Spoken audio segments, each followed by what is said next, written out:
So I'm here with Carolyn Hennen, CEO and owner of the Rag Company. Founded in Idaho back in 1999, this family-run business has grown to become the nation's premier microfiber manufacturer and distributor for industries such as auto detailing, hospitality, luxury spas, and sanitation services. Today, we're going to get down and dirty with Carolyn Hennen on the literal rag to riches entrepreneurial journey of the Rag Company. So before we begin, I wanted to give a brief background on Carolyn. So Carolyn has over 20 years of experience in healthcare and was the manager of St. Luke's Treasure Valley Echocardiography. I always mess that up. Echocardiography lab.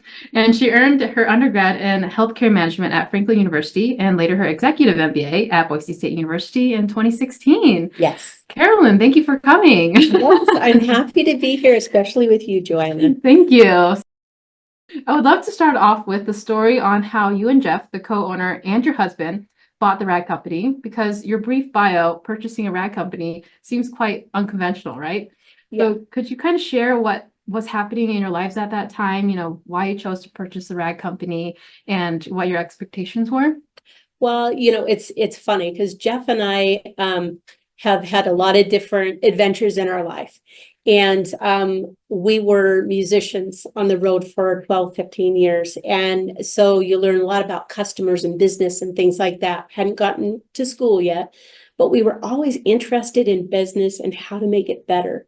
And so over the years, we've researched and looked into drive-through coffee, wineries. We love wine. We love coffee, all these different things, restaurant, fast food. We looked into a lot of things, and it's like, what could you do repeatable, consistent, and still kind of have a life, So it's always been in the back of the mind, whenever we're in a restaurant, we're always like, look how they do that. Wow, that's really impressive. Or I wonder if they changed this little thing, what would that do? Mm-hmm. So microfiber wasn't high on our list.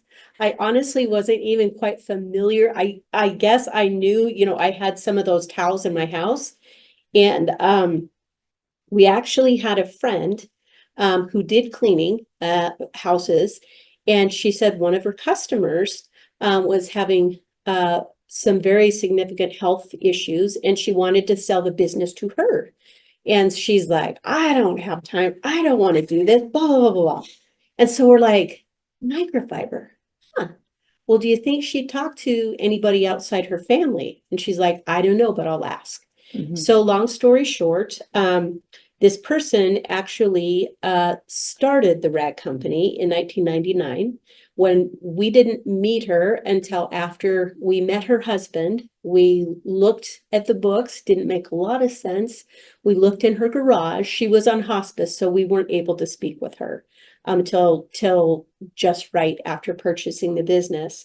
But so her husband walked my husband and I and our oldest son through to show this is what we do, this is how we do it.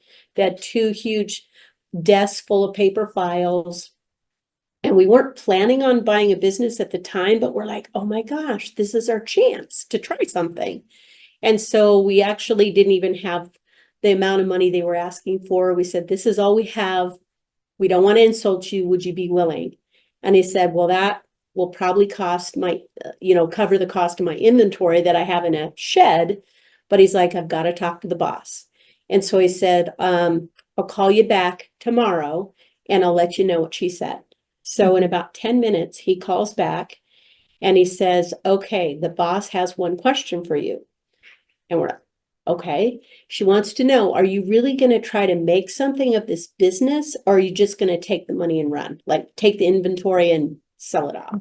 And we burst out laughing like, of course, we want to try to make something of this business. And he's like, it's yours. And we're like, oh my God. Mm-hmm. So we researched as much as we could about the microfiber industry and just, all the different lanes that it's used in, the kind of customers that would use it.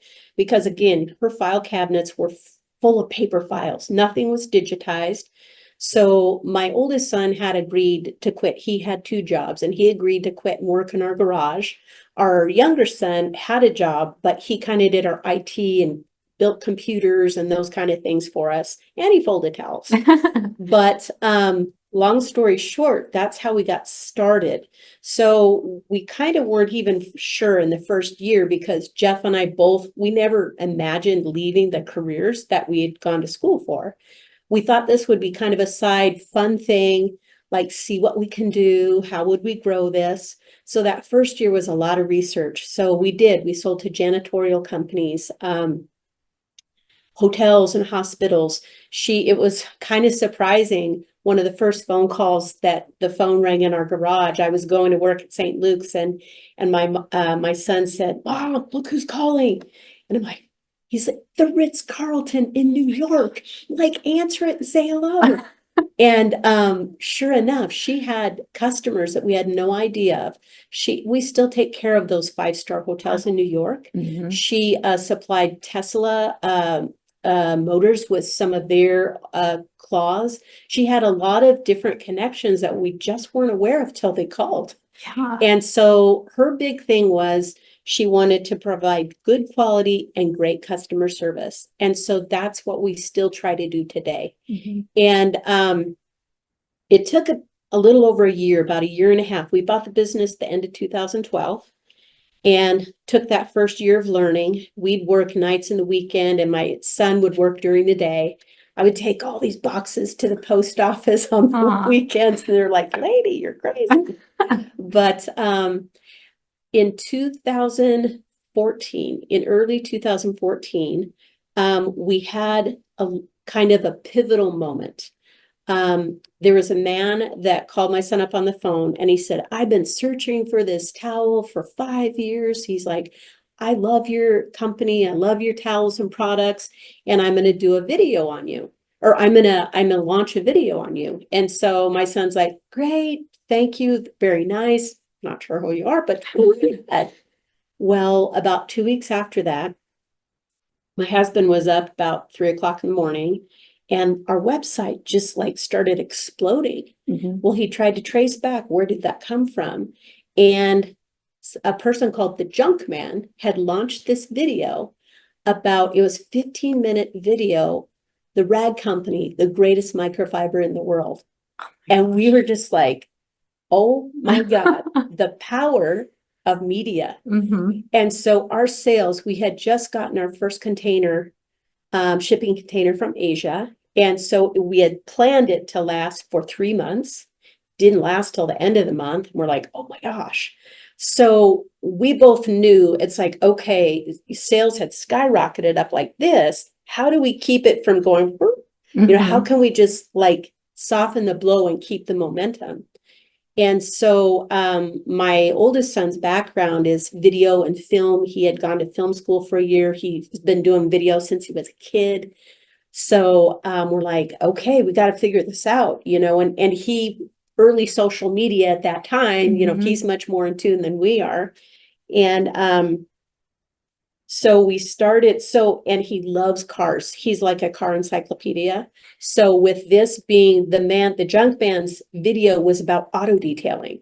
And so this kind of opened up. He had millions of views on this, and it opened up this whole new customer base.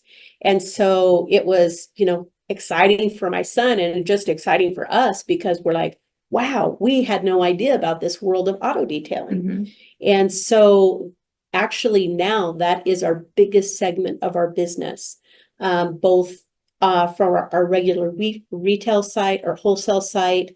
Amazon is huge for us. And we've really become kind of a leader in the auto detailing industry by partnering with very good folks that have taught us about the industry. It's a traditional industry, but because of our ability with social media, we partner and lift others up. So they're willing to share and teach us. Mhm. And it's been pretty amazing. It's been pretty amazing to do that. And so in 2014, we had our viral moment on YouTube. And we also, in January of 2014, we sold 4 packs on Amazon, and we were so excited. And now Amazon, I would say Amazon is probably 75 to 80% of our sales drivers. Wow. So Okay. when we do Amazon US and Canada, Mhm. we have European distributors that do it in Europe, and Amazon's opened a lot of doors for us because of our volume and things like that. It's like they keep opening doors and inviting us into new beta projects. But let's go ahead and dive in. So, Carolyn, we just finished reading the book called The Lean Startup. I'm not sure if you read that book before. Not sure. I might have at some point. No worries. But the highlight of the book is called the build, measure, learn, feedback approach. And it's where you kind of iteratively develop products. So you first build a minimal viable product, so like the cheapest product you can make. That gets kind of like the message across, and then you measure its performance using metrics, and then you learn from the data and refine or pivot the products. So could you kind of share an example of how you've successfully applied this kind of approach? Well, so we realized, we started with microfiber, and we have 3 factories in Asia that we work with. We don't factory shop. And due to our relationships and volume, they create what we ask. So we have some of the basic towels, but they create a lot of unique towels that we ask for. And then we realized, okay, we need other things that go with microfiber to expand and grow. So we ventured into the realm of cleaning and detailing chemicals, and we work with companies who have really good quality products. And a lot of times they will ask us for feedback. We have 2 expert detailers on our team, and we'll test things. Like, we don't just take things on, we do lots of testing in all kinds of climates and conditions to make sure it's gonna stand the test of time. It's much easier to take care of a customer if you know how things will succeed or fail.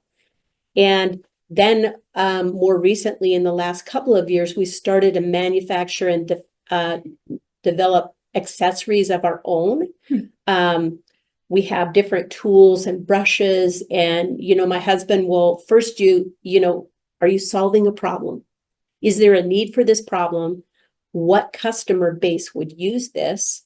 And how do you make it better than anything else that's out there? And so my husband had this idea about, it's now a wheel and body brush, but it started out from seeing my toothbrush on the counter, and it has like crisscross bristles. And so he had this idea.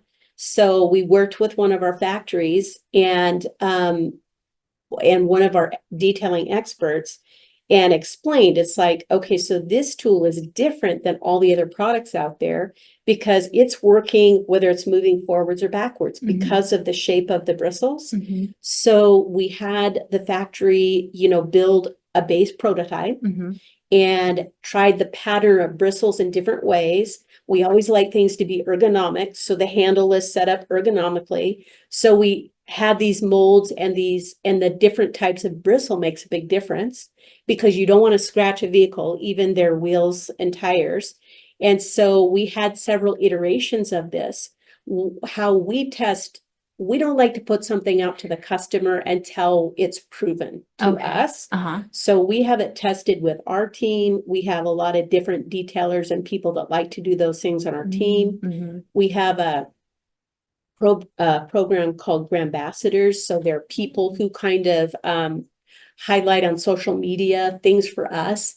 And so we'll have them test. We won't have them show out in the public, but we want to get feedback from people who are working in a detail shop daily that have high volume, and other people that do it for fun. They're enthusiasms, but they're very attention to detail when they're cleaning their car. So we got a lot of feedback. These things don't happen quickly. And so we got a lot of feedback, and Anthony on our team does a lot of description, and he talks with the guy at our factory, and they clarified really well. And so that the wheel and body brush came out, and it does a great job. It's had a lot of great customer reviews now, but it went through a lot of process before it got there. And so we've learned it's really hard to take care of a customer. You want to make it easy for the customer to get your products and pay for your products and be happy with your products. So if you put things out that don't work, or a chemical that is outdated or turns a color, how you spend more time trying to explain what went wrong. Right. So we try to get it right the first time. Mhm. We don't always do it, but we do our best. Mhm. We're pretty diligent in that process, and we will iterate as many times as needed to get the product right. We have learned sometimes Jeff will get excited and want to go too quickly. Uh-huh. And then you're left with, it's like, oh my gosh, if we had only known. So, and we've had a few of those we've learned. And it's like, God darn it, we thought we tested it, in every environment, but we missed something. Yeah. So customers will always let you know. Right. Right. Yeah. Would you be willing to explain to us about a product that didn't go well and like what you learned from that? Well, not necessarily. Okay, I was thinking of this isn't a product in Okay. particular. This was a business Okay. opportunity. Okay. Because we have brought down a lot of chemicals and we work with the chemist in all the companies. That's one of our requirements, because we want to be able to give feedback of what works and if they'll change things for us a little. And we met a chemist out of the UK, and Jeff was super excited because he's like, what if we could make chemicals? He brings his, we build a manufacturing site here, and he brings his recipes, and he was willing to do that and then blend here, so we're not shipping water over water. Right. And so we were very excited, we'd worked with him for probably 18 months on different chemicals. So he was very receptive to making things the way we were asking. And we invested in a lot of equipment. We had bottling lines, a thing from Germany, and, we were learning so much, and we got everything here. And one very difficult lesson is you can have all the best laid plans in the world, but if you don't have the right people with the right kind of goal, then business can just blow up. And unfortunately, it's probably a 2-year time investment and everything. And at the end, we realized it was not worth the risk, even though we had all the equipment, he'd been here many times, but he was just on a very different path than we were. And so we didn't realize that until we were too far into the thing. So I would just always recommend, if you're having a business partner, find someone you can trust. Okay. So that was a very big lesson for us. Great. Could you give an example of time when you had to pivot based on some of the metrics or comments that you were tracking, and what was it, and how did you pivot, and what were the results? Trying to think. We've had, so we do a lot of measurements, KPIs and things like that in our leadership meeting that we have every week. But one of the biggest things that will make us pivot very quickly is customer feedback. And in social media, our business is kind of driven by that. We educate our customers about our product. We have a media studio.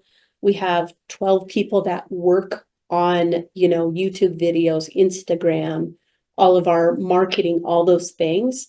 And they're watching, and Facebook, they're watching all those different channels, and people are very vocal, as you know. And so if ever we have, we launch a new product and we get feedback, and somebody's unhappy about something, people are 10 times more likely to put, when they're unhappy, they'll put something out there. So you need to address it very quickly. And so we had a product, and it was in the winter, really, really cold time. And it was shipped from Europe, and it was one of the coatings, and that goes over the car. So it's supposed to be slick and smooth, and you apply it at a certain temperature. And something had happened, like whether it got too cold or something, but it got little chunky pieces in it. So some customers had gotten it and coatings are both expensive to apply. They're expensive if you go and have someone put it on your car. Mhm. So the last thing you want is any kind of little sharp pieces in it that's going to scratch and Right. ruin the paint. Right. And so people were going to put it on, and the chemistry had changed. And so this had come over, like I say, from Europe. So we didn't know, like, did it freeze? And they hadn't tested it that way. Mhm. So that was alarming. Mhm. So quickly we pulled all of our stuff back from Amazon. We pulled it, way back, from the website, the manufacturer, redid the batches, and we made the correction. But when there's an error like that takes a lot to recover from. Right. And you have to do it quickly, and anyone who got product that had changed, we replaced, 100%, or we gave them something different, I think at the Mhm. time, because we didn't want them to have another bad batch. Mhm. So those things happen, and those are it's kind of out of your control when it happens to you like that. But what you do about it, I think, makes the biggest difference, especially for the customer. Mhm. Great.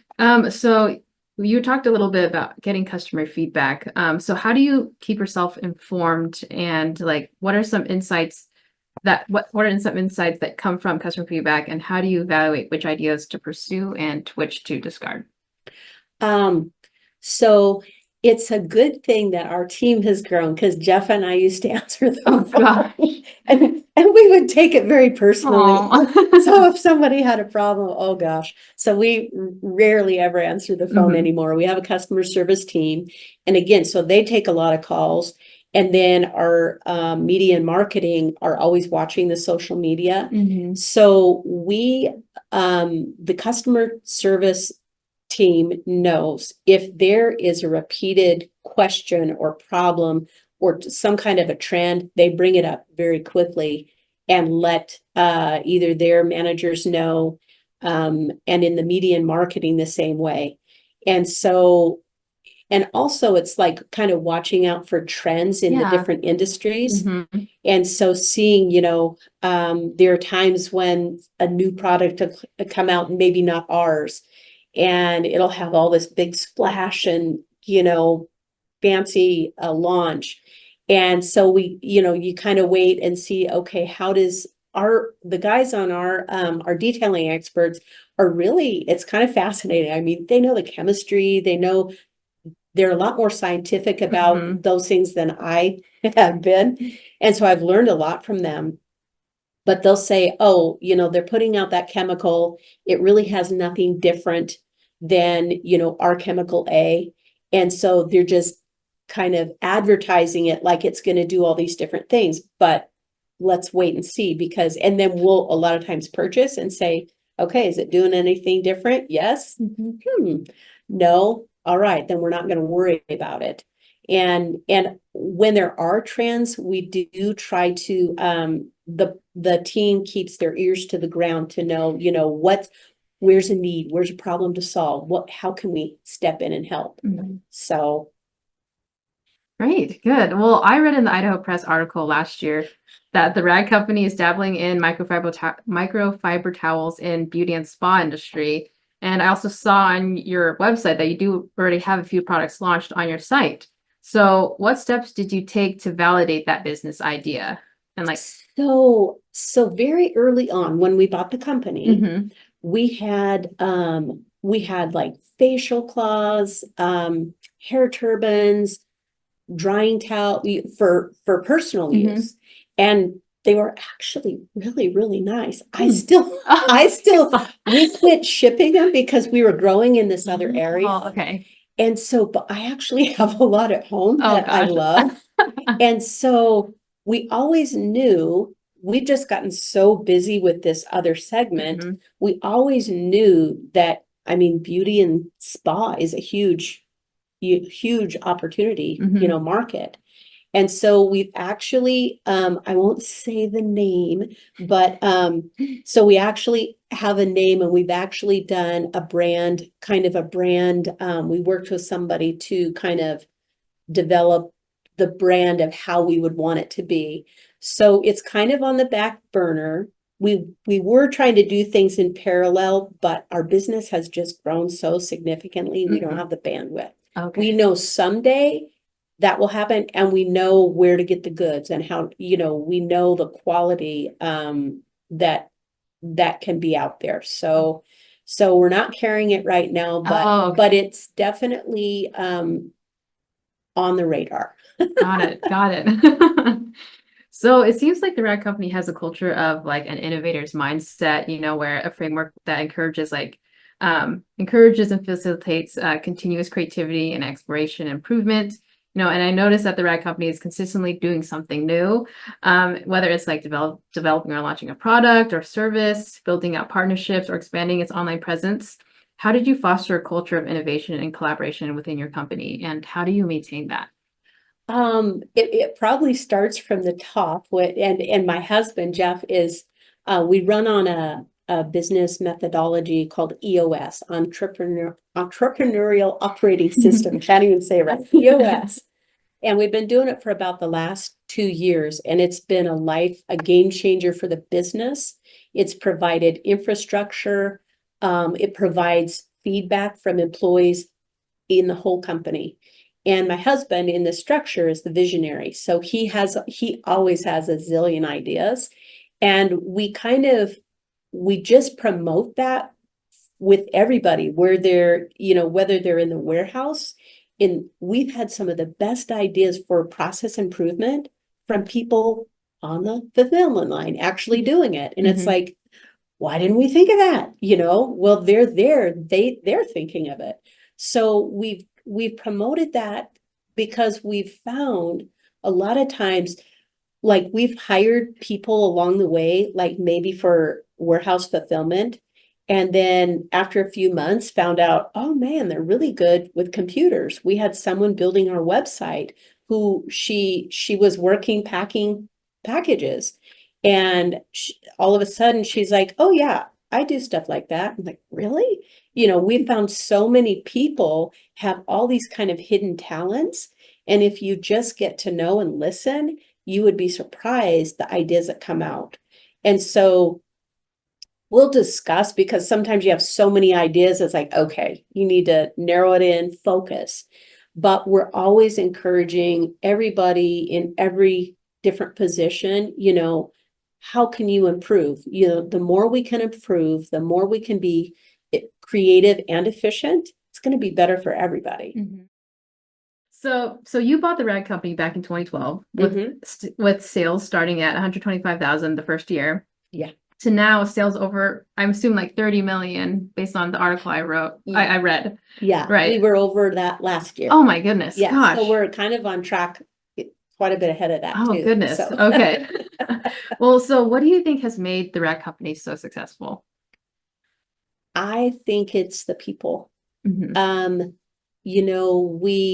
We have a lot of, we try to find good people. And early on, I'll tell you, we didn't always have like the money to hire somebody or for a position, like, there's 5 of us, how do we, didn't know how to do things exactly in the beginning. We've learned along the way, but we find good people that have good ideas, and then we get out of the way. Like we have a direction. We all kind of have a direction and goal, especially with EOS. We have, quarterly goals, 1 year, 3 year, 10-year goals. So we all know we're driving towards the same thing.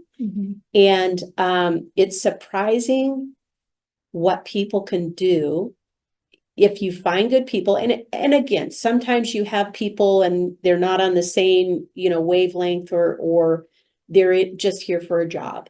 We try to find people that want to be here to see the company be successful.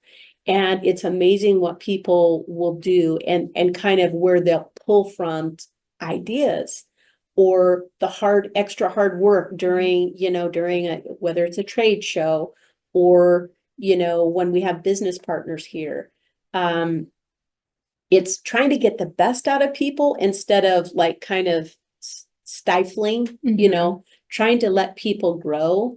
And we do have expectations, when we do hire people, it's like, we expect you to do the job because we don't micromanage. But if you don't get your job done, then we'll have a discussion. Yeah. So it's just kind of laid out really clearly from the beginning. Mm-hmm. And I think that being surrounded by other good people helps. Oh, great. Good. So, Good. Well, lastly, looking back, what do you think has been the most rewarding running the rag company so far? it's been amazing and kind of shocking, like how it's grown. Like we never imagine being like a global brand. And it still kind of shocks me sometimes to think about that.